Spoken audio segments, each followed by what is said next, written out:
All right, so I've been shooting with the Sony ZVE1 for about 2 months now, and I'm absolutely loving it, but something that kind of put me off a little bit when I was buying it was how do the photos look? What does that look like? With 12 megapixels, is that enough? And, you know, are the photos kind of just gone? What does it look like? Well, today we're gonna be going through exactly that, and I'm gonna be answering this question for myself because I'll be honest with you, this is the first time I'm looking at Sony ZVE1 photos for myself. So this was all shot on the Sony ZVE1 with the 24-70 f2.8 from Sigma. And yeah, it was in the middle of the day, more or less. So no sunrise, no sunset, no beautiful golden light. Definitely a very beautiful location. And I'm excited to see how these photos look. So without further ado, let's dive into Lightroom and let's go through these images. As you can see here, we have got 5 shots. We've got one like this. We've got one here. We've got another one. Oh, I like that. I like this too. The colors, by the way, in this mosque, oh goodness me, they've done a very good job. And we've got this one as well. Okay, so I do believe we had a variable ND filter on here, which may or may not have increased some of this vignetting on the sides, but we'll be able to get rid of that. Don't worry about it. It's got nothing to do with the camera or the lens, to be honest, at all. So anyway, I digress. Let's dive into the edit. So first things first, we have got this one shot at 67 millimeters, and the first thing I want to do is zoom in. Okay, to be honest with you, this looks pretty good. We're at 300% here. Sure, it's not razor sharp. Goodness me, there you go. There's some pixels. But 300% actually doesn't look too bad. I'm actually quite shocked. Like, we can clearly see all of this. I'm no pixel peeper. I'm no in-depth lens reviewer. But to me, this is looking pretty good. This was also shot at f2.8. So in the middle of the frame, I know that's more to do with the lens. Things are looking sharp. But if we come to the corners here, sharpness is also quite good. About here, let's, okay. This is an interesting one. We've got highlights right out here, and this is obviously clearly not in focus, and up here is very sharp and in focus. But even in the dark parts of the image, it looks fairly clean. We've got a little bit of a shaky, what was my, oh, one, okay. Not sure why that's a little bit blurry, but anyway, we move on. This is looking fairly good as well. And I would also say that the rest of these photos are looking quite tasty, but photos looking good are one thing, you know, zooming in and out, it's whatever. But how do they look when they're edited? How do they look when they're cropped? And how do they look when they're exported? Let's have a look. All right, so the first thing I want to cover is the ability to use presets on here, because I edit a lot of stuff with just presets, and goodness me, I've got to correct this crop. I don't know why I shot this at this weird angle. Must have been a little bit rushed there. Okay, that's looking way better. This we'll deal with another day. Anyway, presets. So if we dive into my master collection here, actually, you know what? Let's not do that. Let's dive into my iPhone presets, because I absolutely love my new iPhone presets. And if you haven't checked them out, you can do so in the link below. If you're shooting a lot on your iPhone, or to be honest with you, I'm about to show you that you don't even need to be shooting on your iPhone to use these. Maybe I should also sell them as an individual pack as well. But either way, let's have a look at these and how they look. Okay, first one, second, oh, okay, that's decent. Third one. Okay, fourth one. Okay. Oh, I like when this is desaturated. The spire. Sorry, I'm not sure I'm calling this the right name, but you get what I mean. These are looking tasty.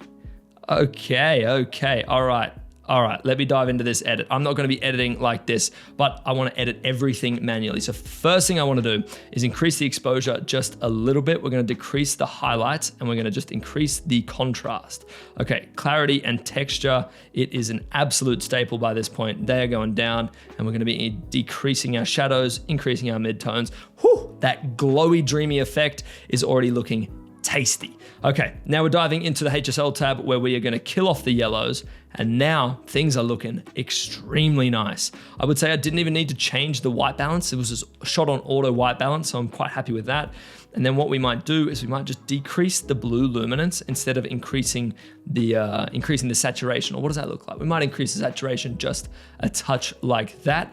And then we're gonna come into here, shadows, oh, not shadows, sorry, highlights, a little bit of blue in there. Maybe not.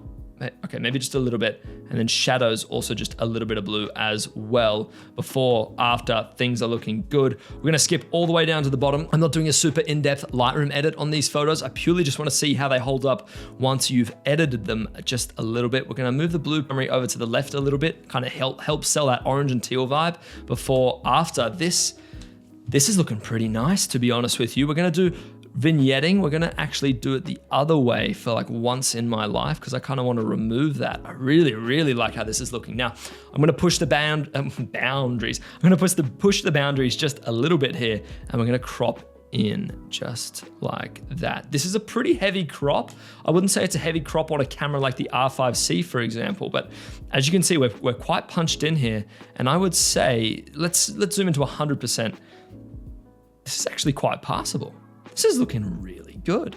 All right, we might desaturate our yellows just a little bit more, but before, after, it's still not straight. Okay, now it's not. I don't know. I can't get this straight for the life of me. Anyway, this photos out of the Sony ZVE1 are off to a cracking start. Okay, what we're gonna do is we're gonna select all of these photos and we're gonna hit Command-Shift-S. That's gonna bring up synchronized settings. I'm gonna hit check all, but we're gonna take away our white balance, our exposure. I'm gonna leave the curves, treatment and profile off. Color, yes, yes, yes. Detail, no. Lens correction, no. Transform, no. Crop, no. I had dynamic range, no. Masking, we don't actually have any masking on here. Healing, no. Effects, yes. Actually, no, because that was custom. All right, synchronize. So now what we're doing is just copying and pasting all the settings from this photo over to the other ones. I want to kind of see how they hold up. First things first, this is a little bit miserable, a little bit of a miserable edit, but we could make this really, really nice. Really nice. We might even increase this yellow here, but we might change the yellow over to, ooh, that is beautiful. That is stunning. Okay, apart from the blue that looks not as nice anymore, I'm gonna try and save that if we can. Okay, I'm really struggling on that. Maybe we did it in here. Okay, we're gonna drop this. Oh, that's looking tasty. And what we're gonna do is we're gonna come into masking, we're gonna hit sky, and then we can come down to temperature. Oh, yes, that looks great. We are doing some pretty big changes to these photos, might I just add. Like, this isn't small edits, you know, changing the complete sky color, sky hue as well. Like, we're going from very bright to quite dark up here. Sure, it gets a little bit purpley, if you will, but things are still looking great. We might just change this a little bit, luminance down a touch, and I definitely want to saturate that a little bit more. Goodness me, this looks stunning, stunning. Okay, we're gonna just adjust our crop a little bit here, push him into the middle. Wow. Okay, I'm very happy with this photo. If we zoom it, wow. At 12 megapixels is all right. You know, it's funny, you know, we're always pushed to higher megapixels, better photos. Not always better photos, you know. There isn't too much of a difference between 50 and 60 megapixels, but this is really interesting. This is kind of a game changer. It almost turns the ZVE1 into a really solid hybrid body. I kind of messed the crop up a little bit here. That looks a little nicer. Okay, moving on. This is a little bit underexposed. We can see by the histogram up here, everything's on the left-hand side. So what we might do is just increase our exposure a little bit to where this white looks really nice. And then we're gonna do something very, very out of the blue. And we're gonna crop like this. And this is to make sure that not only can we crop, but we don't lose too much quality. Wow, that's a heavy crop, and we're in at 300%, and it doesn't look all that bad. You know what? This switch from Canon might have been a little bit of a better move than I imagined it would have been.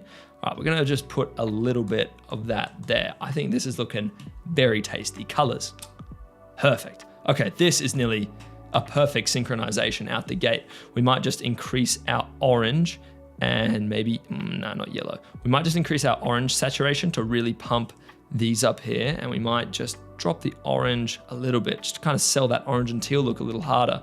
And now what we might do is come into this here, crop out from under, wow. Wow, 12 megapixels is all right. This is incredible. Okay, this photo also looks good before and after. What we might do though, is we might come into the shadows, push a little bit more blue, and also a little bit more blue into the highlight. Ooh, not too much, not too much. Take it easy, take it easy. Okay, that looks amazing. I mean, look, it helps that I'm shooting in such a stunning location, but wow. You know, this is okay, no, I don't like that little bit at the top. I don't know why I left that in. I saw it up there, don't know why I left it in. But wow, this is more or less just a test to work out whether this this camera can shoot photos, and goodness me, can it shoot photos? Is it gonna be my main photography camera? No, it's not. But if I only wanted to travel with one camera and I needed to shoot photos as well, I mean, come on, this is perfect. Okay, I don't even need to intersect that with a brush. Wow, okay. All right, look, this has been a little bit more of an unorthodox video. It's not as structured as I usually would play it because this is the first time I'm seeing these photos. So whether they were good or whether they were bad, I couldn't write that. I'm kind of blown away. 12 megapixels never looks so good. And this is with the clarity down. We're at -22 clarity and I'm sitting here going, wow, this is sharp. I don't know, maybe it's not sharp, but to me, it looks great. I'm gonna put all the photos on screen now so you can have a look. I'm also gonna zoom into them so you can check those out as well at a little bit of a closer proximity, if you will. And keep in mind that things are gonna be compressed on YouTube, but you know, take it with a grain of salt. I think 12 megapixels has never looked better. And I think this is a game changer of a camera. At least it is for me. But anyway, guys, that is gonna wrap up today's video. I hope this has answered whether you can use the Sony ZVE1 for photography or not. In my eyes, in my books, the answer is yes. And that is definitely shown through these edits. Like we're talking before, after, like look at the, I mean, okay, I'm just zooming into the sky there, but you know, the hue doesn't look strange, which is a really good sign. We are cropped so far in here, and this might not be the best composition I've ever taken in my life, but the idea is to see like these lines still look good. Like it's not bad. You know, I had a lot of pushback when I changed to the ZVE1. You know, people were like, well, how are you gonna take photos? I just flick it over to camera mode. 12 megapixels is great. But anyway, I'm rambling at this stage. Thank you so much for watching. I hope this has helped you out. And if you are considering purchasing the ZVE1, in my opinion, it's a pretty good camera for 2024 and onwards. But anyway, guys, thanks. Wow. Thank you so much for watching. I'll get it out eventually. If you're new around here, a subscribe would mean the absolute world. If you learned anything, let me know in the comments down below, and I'll catch you in the next one. Peace.